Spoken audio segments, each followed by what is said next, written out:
Hello guys, Assalamualaikum warahmatullahi wabarakatuh dan selamat sejahtera kepada semua subscribers aku. Terima kasih kerana mengunjungi video ini.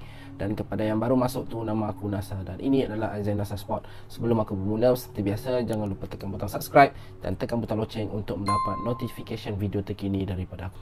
Aku ingin mengutarakan mengenai varian COVID-19 yang kini mengancam, yang memberi, yang kini spark menjadi isu hangat di seluruh dunia, iaitu varian Omicron. Seperti mana yang kita tahu, dikatakan apabila kita tengok berita, apabila kita baca media-media masa, virus varian Omicron ni dia lebih berbahaya daripada varian Delta dari segi kebolehjangkitan, dari segi potensi untuk membahayakan nyawa manusia tu dia lebih tinggi berbanding dengan varian Delta. Jadi apa yang kerajaan Malaysia dah buat adalah dengan membuat sekatan perjalanan sementara sebarang kemasukan dari 8 buah negara yang terletak di benua Afrika, iaitu Botswana, Lesotho, Namibia, Zimbabwe, Eswatini, Mozambik, Afrika Selatan dan Malawi. Okey, langkah kerajaan ini adalah langkah segera, maknanya tindakan segera pihak kerajaan Malaysia menyekat kemasukan pelancong-pelancong ataupun traveller daripada negara ini adalah untuk mengekang penularan varian Omicron ini. Langkah itu adalah langkah yang wajar, namun aku ada cadangan kepada pihak kerajaan supaya untuk meminimumkan lagi potensi rebaknya varian Omicron ini. Cadangan aku ialah kerajaan perlu tutup terus sempadan negara, bukan hanya daripada 8 negara ini sahaja, tetapi tutup sementara semua kemasukan dari luar. Ini adalah kerana kalau korang perasan, pelancong-pelancong, contohlah orang katakanlah orang itu datang daripada 8 negara ini. Okey, dia mungkin tak datang secara terus. Okey, mungkin dia tak datang direct daripada negara tersebut. Mungkin dia akan datang daripada, dia mungkin akan transit di mana-mana dan kemudian dia akan masuk melalui negara lain yang tidak diadakan sekatan. Itu yang pertama. Yang kedua adalah kita ada pendatang ataupun kemasukan yang tidak legal. Maksudnya kemasukan pendatang tanpa izin yang masuk melalui jalan tikus. Mereka ini juga berpotensi untuk membawa varian ini.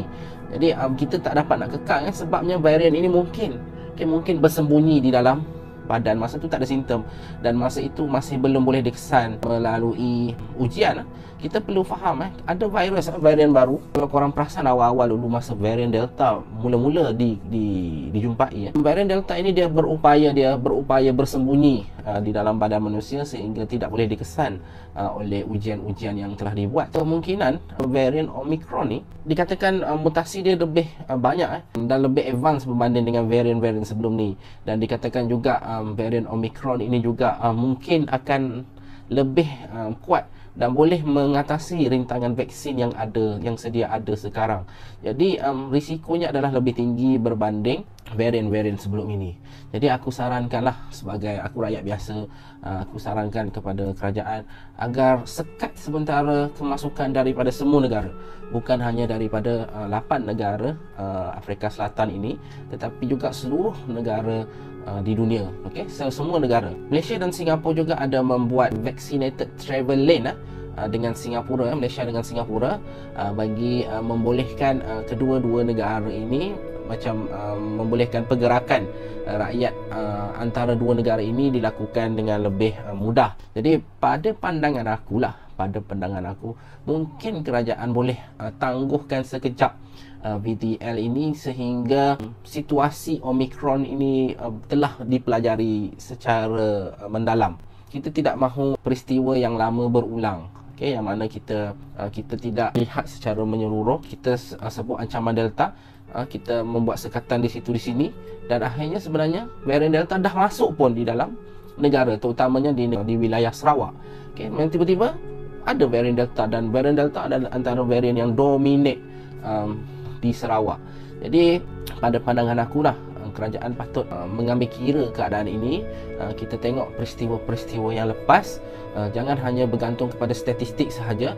Lihat peristiwa-peristiwa dan apakah tindakan yang telah dilakukan pada masa lampau dan cuba minimumkan risiko. Kerana jika okey, jika varian Omicron ini dikesan, even satu kes pun di Malaysia, bermakna kemungkinan besar sudah ada varian Omicron ini, varian Omicron ini sudah berada di dalam masyarakat. Dan kita kena ingat, varian ini lebih cepat berjangkit dan lebih berpotensi untuk membunuh lebih berbanding varian Delta. Jadi saranan saya sebagai rakyat Malaysia, tutuplah sempadan negara semua, okey, buat sementara waktu, dan kita tengok situasi macam mana. Mungkin tutup 2 minggu ataupun mungkin tutup sebulan untuk tengok kes-kes yang ada, adakah Omicron telah masuk ke dalam Malaysia, dan daripada situ kita boleh tahu, okey. Dan kita jangan tutup hanya 8 negara, sebab kita tak tahu, mungkin yang masuk daripada negara yang bukan 8 ni mungkin membawa varian tersebut. Okey, itu saja saranan daripada aku. Ini saranan pandangan aku yang marahai ni rakyat biasa. Mungkin pihak kerajaan lebih pakar, tapi aku cuma nak menyuarakanlah pandangan aku sebagai rakyat yang prihatin kepada keadaan yang berlaku sekarang. Okey, setakat ini saja video daripada aku. Terima kasih kerana menonton video ini. Seperti biasa, jangan lupa subscribe dan jangan lupa tekan butang loceng untuk mendapat notification terkini daripada aku. Diharap pihak yang mungkin pihak kerajaan boleh mendengar dan menonton video ini, mungkin boleh dibuat pertimbangan selanjutnya. Sekian, terima kasih. Assalamualaikum dan bye-bye.